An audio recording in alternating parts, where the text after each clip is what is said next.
How's it going, everyone? This is Butter from Team Butter, and today we'll be going over a Eugene deck profile. So we're going to start off with the Rye decks. Let's get started. So, start off with the one Bart, Colorus, uh, Ronad, and then Eugene himself. So that's for the Rye deck. Let's get to the grade 3s. We play our 3 of for Eugene. Next, we play 2 Best Harvest to give us card draw off of retiring our opponent's rear guards. I play the 1 Caliburn. You can either draw 2 cards off of it, or you can either put it in a soul and counter charge. This deck is pretty soul intensive. Having an extra 1 card in soul sometimes can make a difference. Next will be the grade 2s. Dustin's pretty good. He puts cards from hand to soul when placed. So he cycles cards, and then he retires grade 2 or graders. The second effect, though, on attack, Soul Blast 1 gets plus 2k for each of your opponent's open rearguard circles.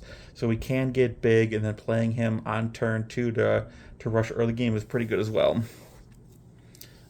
Next, we have 3 Lugnets. Grade 3 grader Vanguard with Eugene. You can Soul Blast 1, rest or pop one of your opponent's rearguards. And then at the beginning of your battle phase, if your opponent has 1 or less rear guards, stand her, she gets plus 5k into end of turn. So, pretty good as well. Next, we have 2 Dragritter Durgums. If your Vanguard is Great Rear Gator with either Eugene or Gandiva in its name, Soul Blast 1, Energy Blaster, you retire one of your opponent's rear guards. But if your opponent's rear guard is not retired by this effect, it instead draws you a card and then gets the red text. At the end of the battle, your Vanguard attacked, choose one of your front row rearguards and stand it. So this does allow you to get 5 attacks with this deck. The last effect, if you play normal this turn, it does get boost. Next, the tech option that I like to play, I find to be pretty useful in certain matchups, Ambush Kill Smoke. So you play with Counter Blast 1, you choose one of your Vanguards with Eugene in its card name, and it gets plus 10k until end of that battle. And at the end of that battle, you choose one of the rearguards that boosted it and you retire it. So this allows you to retire stuff like Squirrel or Foxy or Aerial Sage for Mazael. So it can just get rid of really annoying boosting rearguards you just have to deal with.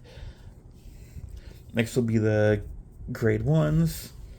We do play for Glennis, rearguard circle once a turn. When your opponent's rearguard is retired by the effect of your grade 3 or greater Vanguard with Eugene, she stands herself, gives herself plus 5k until end of turn. So this is what you usually want to be resting with Eugene's retire skill, because they'll just pop themselves back up with 5k. And then second effect, if you have a grade 3 Vanguard with Eugene, they get plus 5k shield, so they are pretty decent shield value. Next will be the grade 1s. We play 3 regular PGs and then 1 Elementarium. At my locals, I do have quite a bit of Stride decks, so that's why I play that Elementario over the other one. Next will be the Restander Oswald. I really love and hate this guy.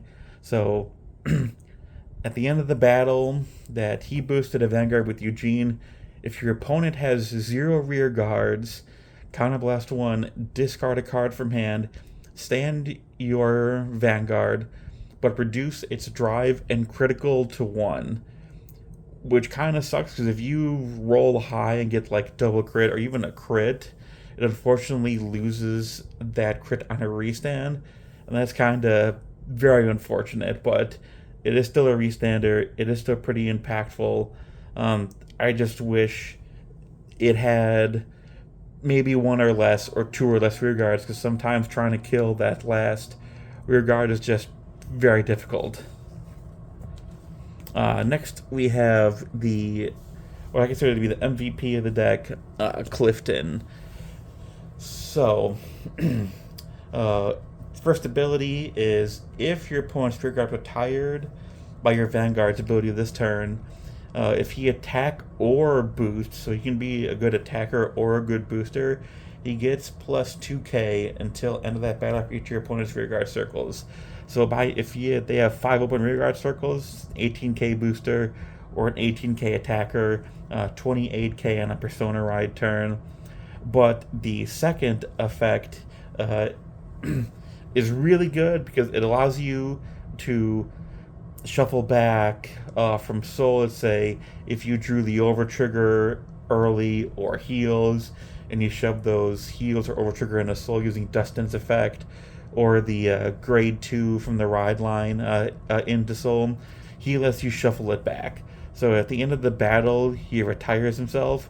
You can choose up to 3 cards from your soul, shuffle them back into the deck. It's not restricted by any wording, so you can put back over triggers, heals, crits, draws, and then if you chose one or more, you countercharge one. So he is really good. I tried playing him at a lesser number. I might try him at 2, and then maybe put in one more copy of the next card. But he's really good. I really like him. Next we have Shenri. Shenri is just really, really good. And this deck is very, very soul heavy. So having ways to put copy cards into soul to fuel your plays and also draw cards also very important. This effect should always be going off too. There's really not any situation where this should not ever be going off. Off to the triggers. So I do play in this deck Bright Sky. It just nukes the opponent's field, which Oswald has that requirement. But also draws you a bunch of cards, and this deck doesn't usually have a very big hand, so those extra draws are actually pretty important. I might replace this for maybe either the Dark OT or the Red OT. I'm still testing them out, but for now I play Bright Sky. Then the rest of the triggers. Some of the triggers are going to be a little off. This is all that I had in my box, unfortunately. So we play 7 crits, 4 draws, because we need the draws because this deck does not draw a lot. And then finally, 4 heals. This one I'm going to replace with a normal heal. It's just what I had on hand for building the deck. Alright guys, that's the profile. Thanks for watching. Have a good one.